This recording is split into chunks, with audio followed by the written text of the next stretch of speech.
ধ্যান কিংবা সাধনায় দিব্য অনুভব কখন হয়? একটা আলাদা অনুভব, একটা অন্যরকম অনুভব, দিব্য অনুভব।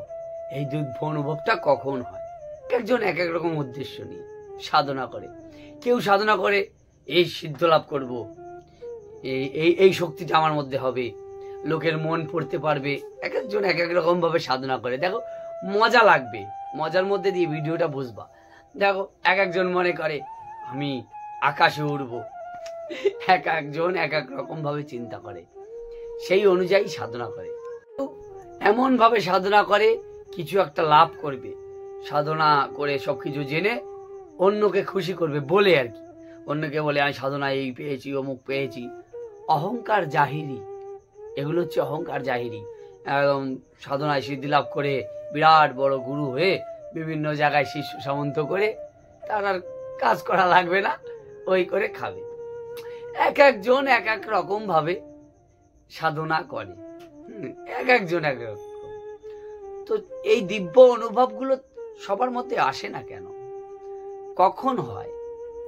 দেখো, দিব্য অনুভব তখনই হবে যখন তুমি অহংকার শূন্য ভাবে তুমি পরমাত্মাকে ডাকবে। কোনো কিছু চাওয়া পাওয়া আশা সবকিছু যখন তোমার ত্যাগ হয়ে যাবে, তুমি ব্ল্যাঙ্ক শূন্য হয়ে যাবা, তখনই তুমি অনুভবগুলো করতে পারবে। দেখো, অনেকে এরকম হয়, অনেকে দিব্য অনুভব করে কিন্তু পরবর্তীতে যখন বাইরে যায়, মানে সাধনা করে, তখন তো আর ভালোভাবে করে, কিন্তু তার মনের মধ্যে এত অহংকার, পরবর্তী বাইরে গিয়ে জাহির করবে অমুক জেনেছে, সমুক জেনেছে, অমুক করেছে। দেখো, এখানেও কিন্তু পথভ্রষ্ট হয়ে যায় সাধক অহংকারের বশে।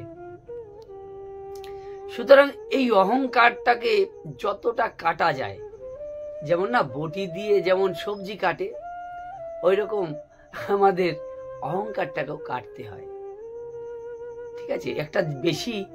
একটা গাছে যখন বেশি ডালপালা হয়ে যায়, তখন সেই গাছটার ডালপালা ধরো সমস্যা হচ্ছে, তখন ছেটে দিতে হয়।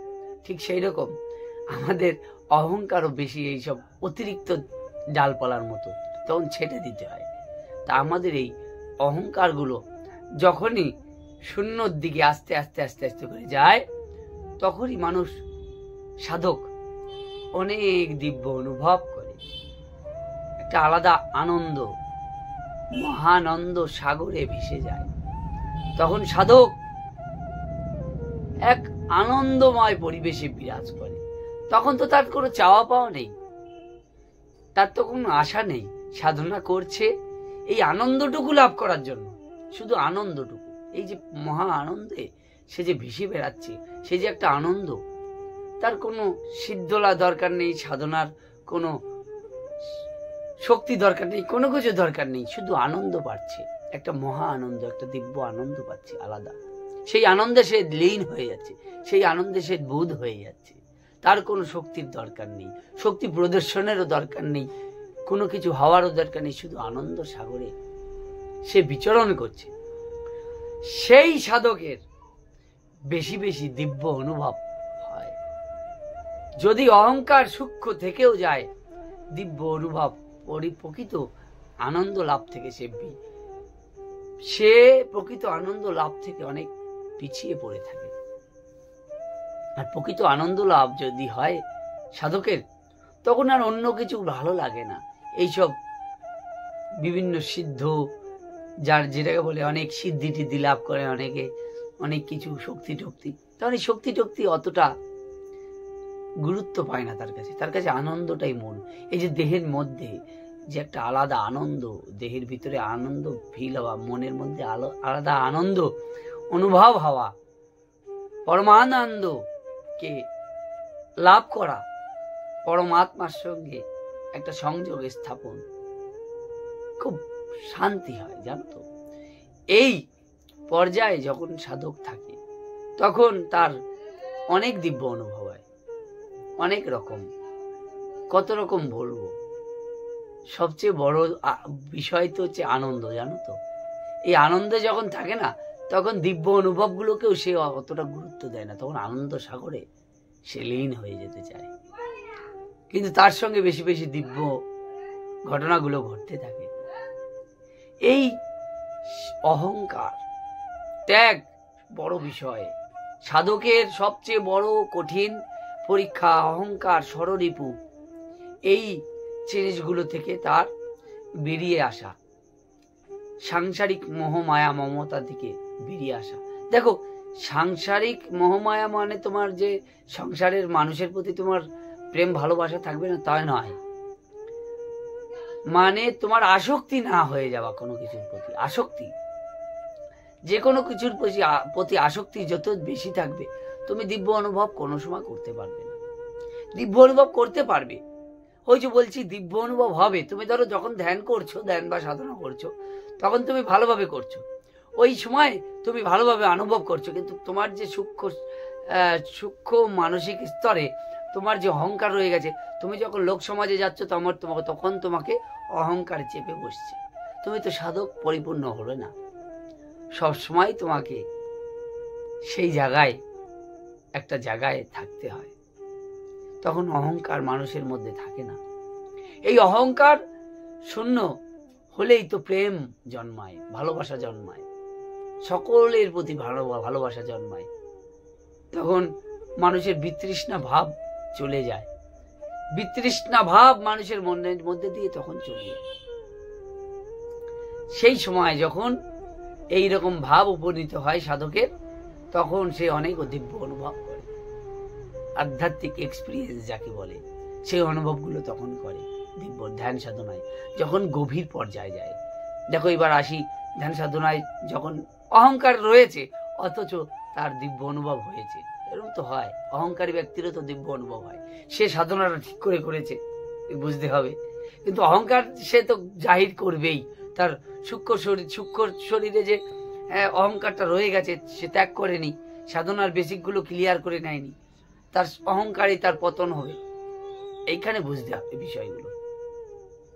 তো সেই যখন সাধক একটা সাধনা করতে করতে ব্ল্যাঙ্ক হয়ে যায়, শূন্য হয়ে যায়, তখন শূন্য স্থান ভরা। দেখবে বায়ুর যে নিয়ম, সে বাতাসের যে নিয়ম, কোনো জায়গায় যদি বাতাস ফাঁকা হয়ে যায়, সেই জায়গায় চারি সাইডের বাতাস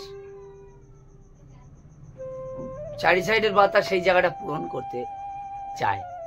ঠিক সেরকম তোমার মনের মধ্যে দিয়ে যখন চিন্তা ভাবনা, বিভিন্ন আশা আকাঙ্ক্ষা আসক্তি সব ত্যাগ হতে থাকবে, যত ধ্যানের গভীরে যাবে তত এগুলো ত্যাগ হতে থাকবে। ধ্যানের যে পর্যায়ে, প্রথম পর্যায়ে মানুষ যে যুদ্ধ করে মনের সঙ্গে, তারপর মন আস্তে আস্তে ঠান্ডা হয়, আস্তে ধীরে হয়। সেই ধীর হতে হতে হতে হতে একটা সময় আসে, তখন মনের মধ্যে শূন্য স্থান জন্মায়। সেই শূন্য স্থান পূরণ করার জন্য সৎ জায়গা থেকে বা এই পরমাত্মার জগৎ থেকে সৎ ভাবগুলো তার মধ্যে চলে আসে, তখন সে দিব্য অনুভব করে। যেহেতু সে ব্ল্যাঙ্ক হতে পেরেছে, যে সে শূন্য হতে পেরেছে, নিজেকে শূন্য স্থান পূরণ করার জন্য তখন ভালো ভালো দিব্য অনুভবগুলো তার কাছে হতে থাকে। এই দিব্য অনুভবগুলো তখনই হবে যখন সাধক সবকিছু ত্যাগ করতে পারবে। ত্যাগ বলতে মানসিক বিচার সবচেয়ে বড় শত্রু সাধনার ক্ষেত্রে। এই বিচার যত তাড়াতাড়ি মানুষ আস্তে আস্তে আস্তে করে ত্যাগ করতে পারবে, তত তাড়াতাড়ি সে উন্নতির দিকে যাবে। এই বিচার মানুষকে আটকে রেখে দেয়, নিচের দিকে আটকে রেখে দেয়। বিচার বেশি দূর মানুষকে যেতে দেয় না। এই বিচার মানুষকে অনেক নিচে আটকে রেখে দেয়। এই বিচার যত প্র্যাকটিসের মাধ্যমে, গুরু কৃপার মাধ্যমে আস্তে আস্তে আস্তে আস্তে আস্তে আস্তে ধীরে ধীরে এই বিচারগুলো আস্তে আস্তে সরতে সরতে সরতে সরতে শূন্য স্থান হবে, প্রশ্নহীন হয়ে যাবে, সবকিছু শূন্য হয়ে যাবে। তখনই এই শূন্য স্থান পূরণ করার জন্য দিব্য অনুভবগুলো সাধকের হবে। তা এই সময় হবে, তোমরা বুঝলে নিশ্চয়ই। তোমাদের অনেক অনেক দিব্য অনুভব হোক, আমি এটা মন থেকে বলি। তোমরা অনেক, আশা করি অনেক ভালো থাকবে, অনেক বেশি বেশি দিব্য অনুভব হোক তোমাদের। তোমরা নিজেকে শূন্যস্থান করো, মানে শূন্যস্থান তৈরি করো, মানে যত বিচার আছে সরিয়ে দাও, অহংকার, বিচার, আসক্তি সব আস্তে আস্তে সরিয়ে দাও। দেখো আধ্যাত্মিক অনুভব পাবে আস্তে আস্তে। আর যদি বিচার এগুলো রাখো, এগুলো না সরাতে পারো, তাহলে ওইখানেই পড়ে থাকতে হবে। এক একটা মানুষের এক একটা লেভেল, এক একটা স্তর। মানুষের মধ্যে মানুষের কোনো বিভেদ নেই, কিন্তু এই শরীরের সঙ্গে শরীরের কি বিভেদ? মানুষের মানসিক স্তরের সঙ্গে বিভেদ। একটা মানুষের মানসিক স্তর নিম্নে, সে নিম্ন নিয়েই চিন্তা করবে, সে উপরে চিন্তা করতে পারবে না, সে মানুষের দোষগুলো ধরে বেড়াবে। আর একটা মানুষ উচ্চ মার্গের, সে বুঝবে অনেক জিনিস, বুঝে সে বিচার করবে, প্রয়োগ করবে। এই হচ্ছে পার্থক্য। তোমরা অনেক ভালো ভালো অনুভব করো, আমি এটাই মন থেকে বলবো। তোমরা অনেক অনেক ভালো থেকো, এটাই আমি চাই।